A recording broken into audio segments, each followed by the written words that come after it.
Caro aluno, seja muito bem-vindo à nossa primeira aula do curso de Administração de Empresas. Bom, se você ainda não me conhece, eu sou o professor Lucas Vasco Ribeiro Alves e por meio aqui dessa nossa primeira videoaula, eu gostaria de dar início ao nosso curso. Pessoal, esse nosso curso de Administração de Empresas, ele tem o seu cronograma organizacional, né, previsto aí para ser ministrado ao longo de 20 aulas e eu estarei com vocês em cada uma delas, tá certo? Bom, vocês vão reparar, meu aluno, que eu deixei, né, anexo às videoaulas aí, uma apostila contendo 20 capítulos. E cada capítulo, né, ele corresponde aí a uma numeração específica da aula. Por exemplo, deixei aqui uma observação, né, que vai estar presente em todas as aulas. Sempre vou estar lembrando vocês também, que é que para vocês leiam o capítulo, né, correspondente à videoaula antes que a gente comece com as explicações, tá certo? Então, o que eu quero dizer com isso? Que caso você ainda não tenha lido o seu primeiro capítulo da apostila, eu vou te pedir que faça uma pausa nesse mesmo momento, nesse exato momento aqui da videoaula, e efetue então a leitura do primeiro capítulo, para que você possa, né, estar sendo aí apresentado e introduzido a todos os temas que eu vou trabalhar com vocês aqui na nossa aula de hoje, tá certo? Bom, sem mais delongas, então, vou partir aqui para a nossa apresentação do tema principal, para que a gente possa dar início, né, à apresentação da aula de hoje. Vamos em frente, meu aluno. Como vocês podem ver, o tema principal que eu separei aqui para vocês é a introdução à administração.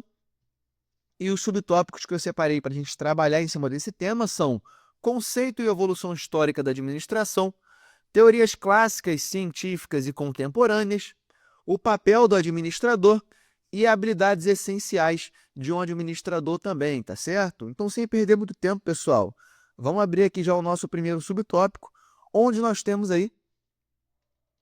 Opa! Agora sim, onde nós temos aí o conceito e evolução histórica da administração. Estava com o tema de uma aula futura que eu vou trazer para vocês aqui, que eu estava preparando todos os slides, tá certo? Bom, pessoal, deixei aqui uma breve descrição para vocês, né? A administração, ela pode ser compreendida como o processo de planejar, organizar, dirigir e controlar recursos organizacionais, né? E podem ser esses recursos aí humanos, financeiros, materiais, informacionais, né? Com o objetivo, pessoal, de atingir aí os resultados de forma eficiente e eficaz, né? E a palavra, pessoal, ela vem aí do latim administrare, que significa servir ou dirigir algo em nome de outro. Se vocês quiserem, né, seria bom tirar um print desse slide. É sempre bom poder reservar o material, né, para quando vocês quiserem retornar, revisar, não precisar reassistir a aula toda de novo, tá certo? Bom, pessoal, historicamente, né, a prática da administração ela é tão antiga quanto a própria civilização, né?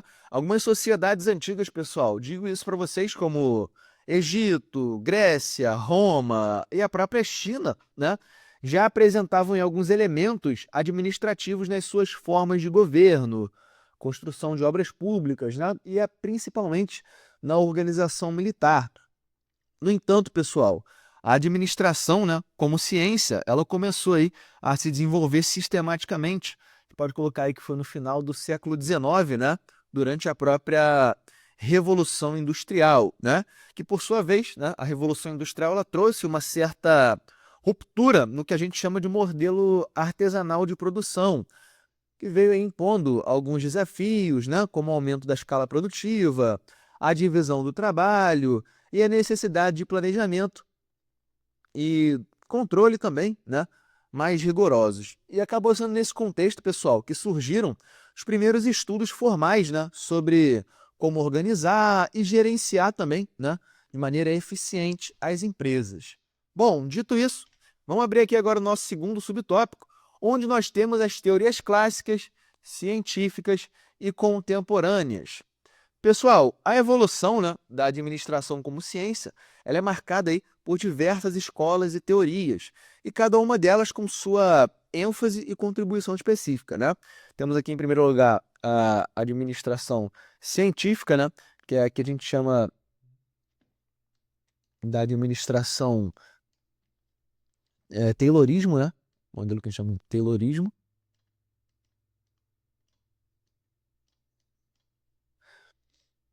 Vamos lá. Pessoal, essa teoria, ela foi iniciada por Frederick Taylor, tá certo? E essa abordagem, né, ela também focava na eficiência operacional, na padronização de tarefas e na própria separação entre o planejamento e a própria execução, né? O objetivo dessa teoria, pessoal, era aumentar, né, a produtividade por meio aí de alguns métodos científicos, tá? Temos a teoria clássica também, pessoal. A teoria clássica, no caso, a gente chama aqui de, deixa eu colocar para vocês, feiolismo. Vou colocar correspondente a cada cor que eu sublinhar, para que vocês possam assimilar caso vocês tirem um print, tá certo? Feiolismo, né? Que foi desenvolvida por Henry Fayol, que focava aí na estrutura organizacional e nas funções da administração. O Fayol, pessoal, ele definiu, né, as funções administrativas como que eu descrevi para vocês exatamente no último subtópico, né? Planejar, organizar, comandar, controlar e coordenar algumas contribuições principais, né, pessoal? Princípios gerais da administração, como unidade de comando, disciplina, autoridade também, né?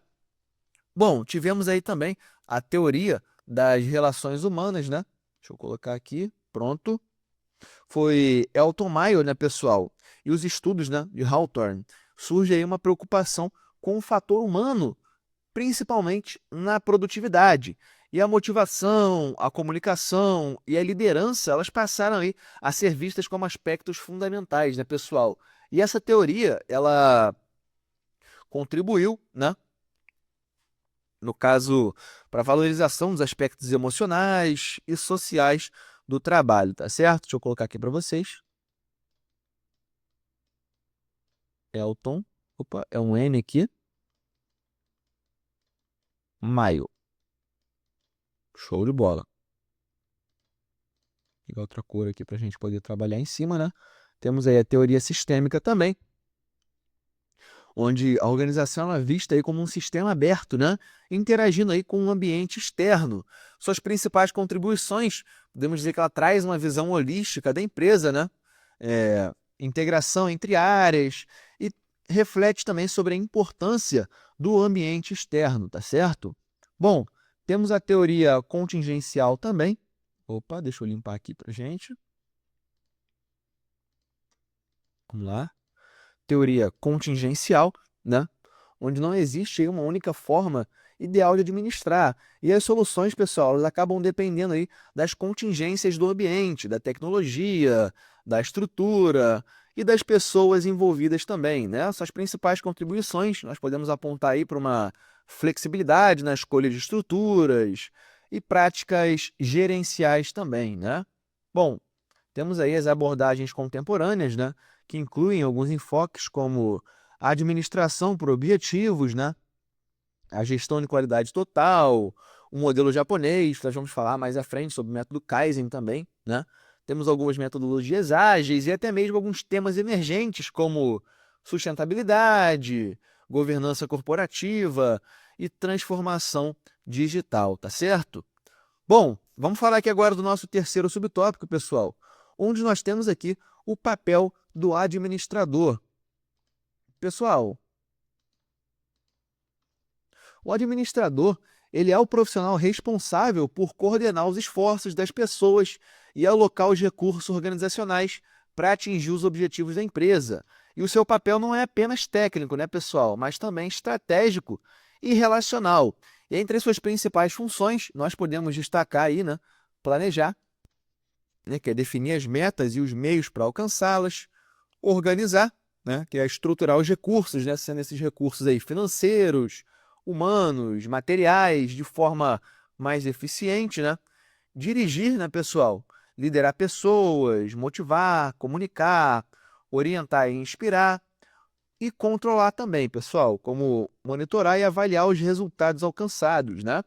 E indo um pouco além dessa definição, pessoal, o administrador ele atua como um tomador de decisões, né? Lidando aí com riscos, incertezas e mudanças constantes no ambiente organizacional.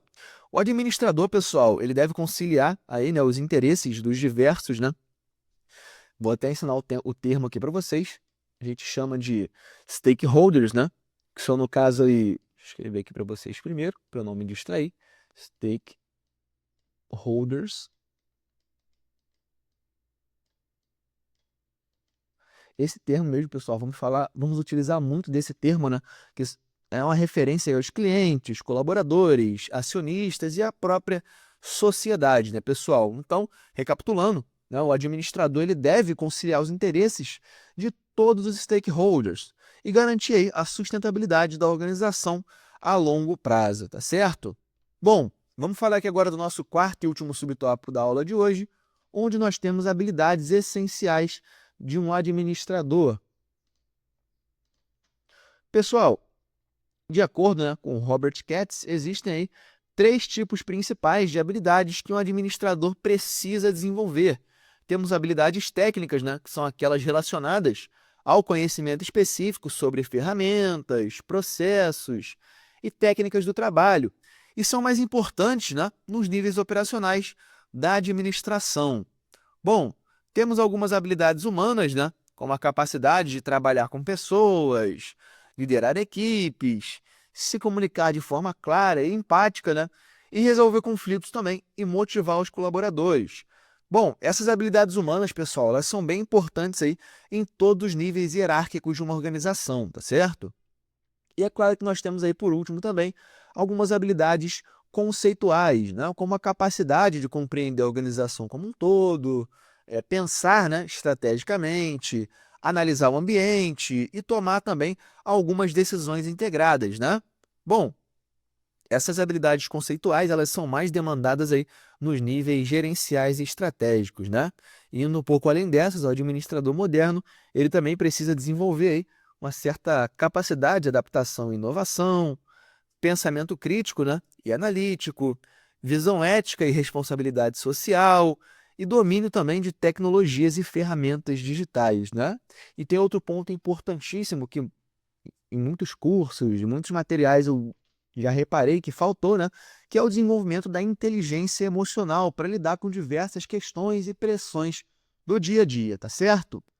Bom, meu aluno, encerro por aqui a nossa aula de hoje. Agradeço muito pela sua atenção até o presente momento.